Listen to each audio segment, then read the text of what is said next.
So for the past couple of weeks, I've been capitalizing on the training from the 79 days of running, which left me with like probably the best fitness I've ever had. Muscular and cardiovascular. I've been capitalizing on that by following my friend Kudus's jacked running plans that he's sent me. He customized these plans, sent them over. In the future, if he's okay with it, I'm going to get him on. We'll talk about what he could offer to someone else, how it's different, how someone else might be different from me, what it is that he is trying to do, and who it is that he's trying to help. That's for a future video. Today I just want to talk about why I'm doing it, how I'm doing it, what it's entailed so far, and my progress. I'm not going to show more of me with my my arms up like this. I don't think that's strictly necessary. Let's get into it.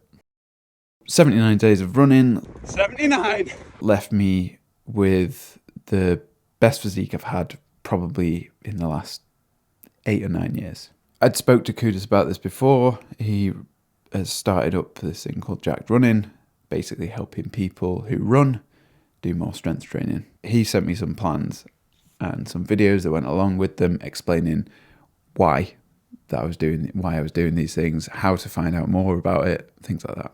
I didn't start them straight away. I did actually wait till the 79 days was over just because I was running so much. I didn't have the time. I really didn't feel like I had the time. I'd done this video where I basically filmed myself in the mirror before I started all the running. I think that's a great thing to do if you're looking at changing your physique, but you don't necessarily need to like lose or gain weight, because the scales don't show anything different for me. But over the 79 days, my body looks a lot different. And then the weights come in. A couple of things that he spoke with me about first, which aren't strictly to do with the weights, was I getting enough protein? So I got on MyFitnessPal, looked at it. Basically, some days I get more than enough, some days I don't get enough.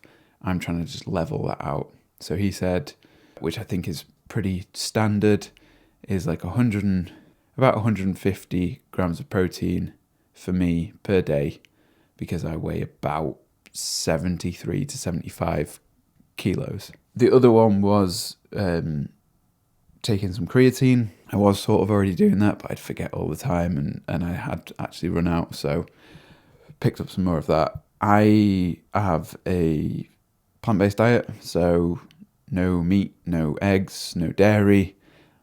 Adds a little bit of a challenge to it, but tofu, seitan, TVP, tempeh, lots of good primary sources of protein. I think with the vegan diet, and I'll talk about this in another video, but I think with the vegan diet, you kind of have to supplement your protein across the meal. Whereas, if you were just eating loads of chicken breasts, you could have rice with that, you could have some broccoli or whatever. With vegan food, I think you kind of go for the primary protein and some secondary proteins like the beans, and that's where that sort of stuff comes in. Just adds to it. I have been having protein shakes, which I don't love, but there are decent vegan options. I used to hate the whey protein. Fucking hated that stuff. It just tastes like cheese to me, and I don't want to be drinking like salted caramel flavored cheese. The vegan ones, they don't taste much better, but they don't taste of cheese. So I'm winning on that front. Was there anything else that he said beforehand? I don't think there was any other precursors, but they were the main ones. If I'm not getting enough protein, I'm not going to build muscle. If I'm eating too much carbs and fat, that was the other part. He said, try and keep it within these boundaries. I can't remember what they are off the top of my head, but that doesn't matter because it won't matter to you. You will be different to me. Creatine seems to be an important one, and happily that is vegan. Now on to the actual exercises of it. He sent me push, pull, and legs. This is all terminology that's new to me, tangent already, but this is the point of this channel, is to kind of bring you along with me, because I don't know what the fuck I'm doing. And so maybe we can learn together. Maybe you can see someone fail and figure out how not to fail yourself. None of this I knew. So almost every single exercise I had to other than push-ups and planks, I had to look up, like I say, push, pull, legs. Jump straight to legs. Legs are the easiest. I had to ask him to up the difficulty on those straight away. These are beginner workouts. I am not very strong to begin with, and I also recently had an injury that put me out.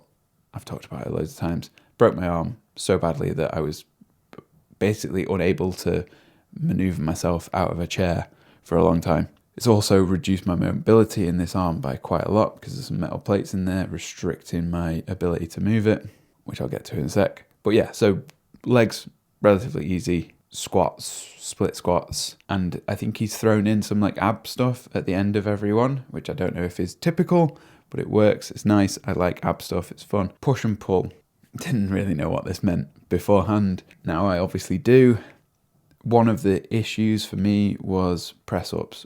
Apart from not being very strong, I have to do it on my knees. I have to do it on my knees. I have to do those press ups where you're not taking your full body weight because I just can't do it, especially with this arm. So I can't actually get into a press up position. So I was doing some sort of against the wall at first just because this was really, really weak. Then I spoke to a friend, Isaac, who was like, gymnastics rings would be quite good. And I was like, I have some of those. I get that reference. So I grabbed them out and I was able to set them up and use them to be able to do push-ups without, my arm being a limiting factor. I have found that I'm getting a lot more pain in this arm because I'm working it more. Hopefully that's the kind of thing that will ease out. Again, this is my journey, so this kind of stuff is not necessarily going to be important to you, but if you've had some sort of arm injury, just know that if you're going to work with someone like a trainer or someone who's going to put plans together, tell them they might be able to help. They might be able to figure out stuff that, is a workaround. I also picked up some little like tiny little parallel bar type things, so I can use those if I don't have somewhere to hang the gymnastics rings. So that's great. I am doing all this from home with a yoga mat, some gymnastics rings, one dumbbell that's adjustable, and one kettlebell that's like 10 kilos. I do not have a lot of stuff, but I am at the moment still seeing gains, still seeing the benefits of doing it. Consistency is helping with that. The running on the side is definitely helping with that as well. Doing these exercises is changing the way my body looks. I know there's such thing as like newbie gains. I know there's such thing as like the sort of, what do you call it? Like when you do these exercises and you feel good about it and you see yourself in the mirror and like the endorphins and stuff like all add up to you feeling like it's done something. So I know there's a bit of that in there as well. In preparation for making this video today, I went through and like looked at pictures from 10 to 15 years ago, and I feel like looking back on myself, maybe I had a little bit of body dysmorphia. I thought I was bigger than I was. But then the other side of that is I kind of think I hid it well. And there's not an awful lot of pictures of me where you can see, like I'm always wearing baggy tops. I'm always kind of like hiding it a bit. You can see it in my face on some of them. My face just looks rounder. I look a lot like, I don't know. It's not as bad as I kind of remember it being at the time. Sometimes, a lot of the time I didn't care though. I was having fun. I was enjoying what I ate. I was enjoying drinking too much. I was happy. And so it wasn't an issue. It would crop up every now and again. Someone would make a comment, you fat bastard, whatever. Someone would say something like that to me and it would upset me, but I'd forget about it. I'd carry on having fun. It wasn't until I started to feel really unhealthy that I did something about it. I took up running, kind of. I wasn't going very far. I wasn't doing very much. But then I started eating better. I started drinking loads of water. For a while, I was only drinking water and beer probably still, but almost always just water. I'd come from a diet of 2 Big Macs for lunch, takeaways, kebabs after, drinking too much. I ate a lot and I ate bad stuff. So finding health first started me on this journey to finding fitness later. And so you skip forward a few years and I got into doing triathlons, and there's some pictures of me where I'm looking pretty lithe. Probably that was the point where I was the fittest until now.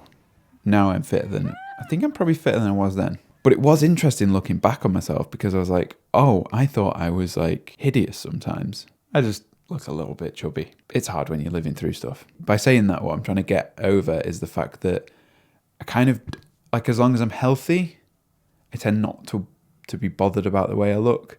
So that's my justification for this being more of a challenge as opposed to like me trying to like change my life. This is the same, trying to change my body, trying to change my physique into something, aesthetic and aiming for something that is difficult to get is the same kind of thing for me as running a marathon, running an ultra. Basically what I'm trying to say is I'm not orthorexic, I'm not dealing with some sort of body dysmorphia or anything like that. This is purely a challenge to see where I can get myself to. And then afterwards, I'll probably just go back to eating normally. I'm more interested in being happy and healthy. From everything I've looked at, trying to get the peak physique is not a way to be healthy and happy. And this is something me and Kudus were actually talking about the other day. Everyone that's at the top of the game is kind of in this weird, extra healthy zone. And I don't mean they are more healthy. I mean extra as in like above or outside of being healthy. They're in this zone where like, I think there's a middle, there's a big belt where you can be healthy in. Below that, you're unhealthy, you're not eating right, you're not exercising enough. And then above that, you're pushing your body beyond its limits. While that can present as someone who's healthy, it's not sustainable for your whole life. Back to the exercises. Tangent over for now. Like I said, the exercises for my legs, I had to ask him to up them, which is great. He obliged very quickly. The exercises in my arms are a little bit harder for me. The problems with mobility aside, I'm not very strong. It's hard to admit, but I'm not very strong.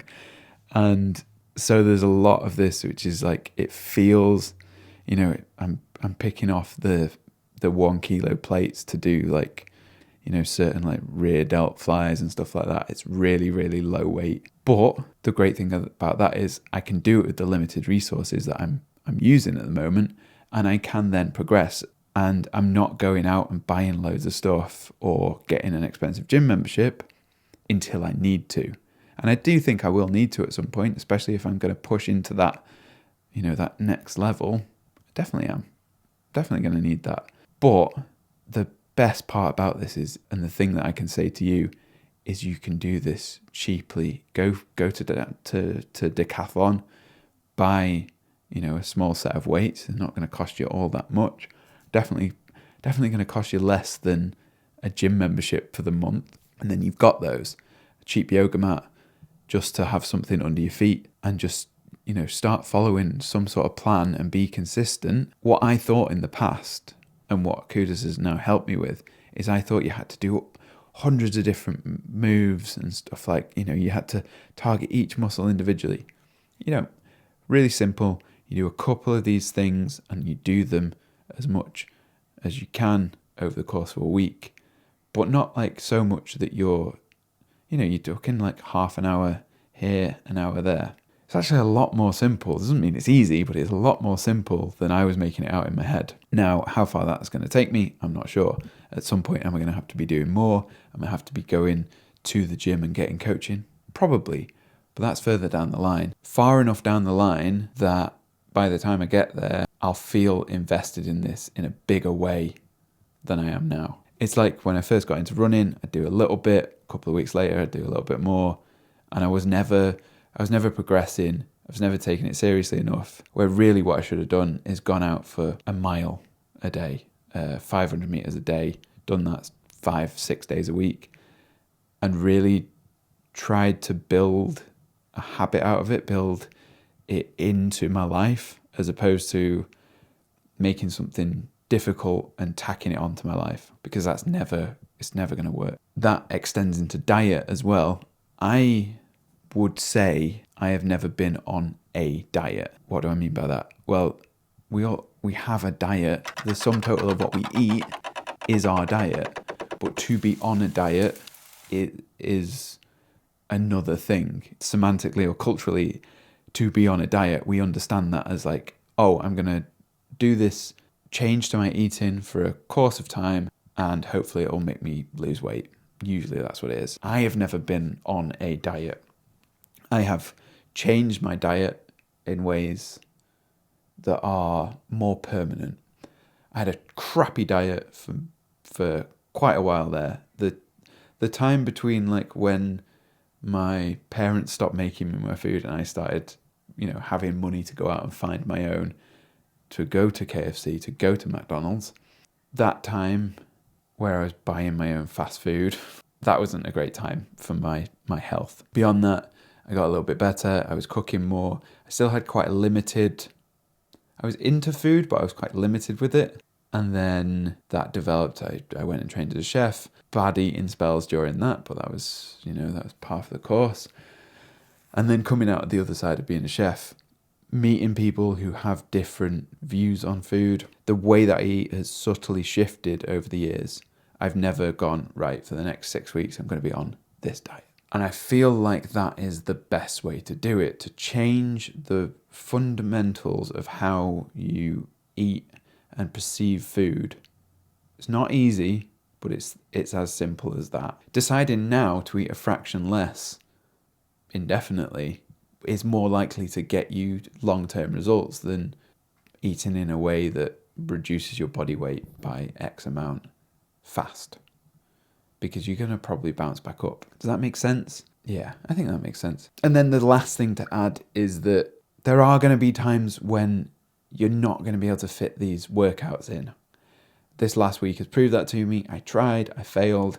I was just working far too much. This is going to obviously be exacerbated. If you have kids, if you have people to look after, anything that like takes more time than just the time you're at work. I'm lucky that I don't have a lot of extraneous things to take up my time, but sometimes work takes up an inordinate amount of time. Sometimes work just takes up every hour of every day. It's usually short term, and it's usually followed by a nice big gap where I can go out on ridiculously long runs.